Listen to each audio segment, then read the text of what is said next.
வணக்கம் நேயர்களே. சங்கர் இயக்கத்துல விக்ரம், எமி ஜாக்சன் நடித்துள்ள படம் ஐ படம் எப்போது வெளியாகிறது என்பதுல சஸ்பென்ஸ் நீடிச்சு வந்துட்டு இருக்கு அப்படின்னு தான் சொல்லணும்.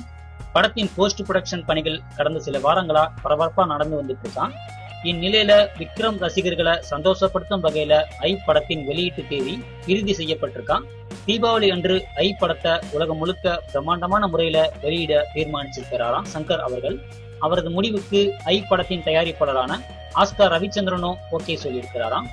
ஐ படம் தீபாவளிக்கு வெளியாகிறது என்ற தகவலை அறிஞ்சு கத்தி பட நாயகன் விஜயும் இயக்குனர் ஏஆர் முருகதாஸும் அப்செட் ஆயிட்டாங்க அப்படின்னு தான் சொல்லணும்.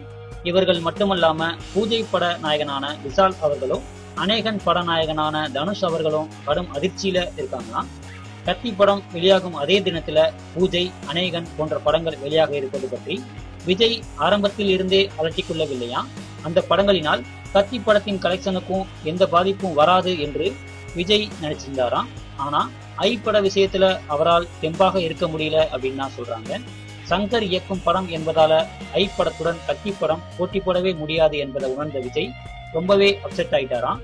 எனவே ஐ படம் வெளியான பிறகு 2 வாரம் கழித்து கத்தி படத்தை வெளியிடலாமா என்ற ஆலோசனையில் இறங்கியிருக்கிறாராம் விஜய் அவர்களும் முருகதாஸ் அவர்களும்.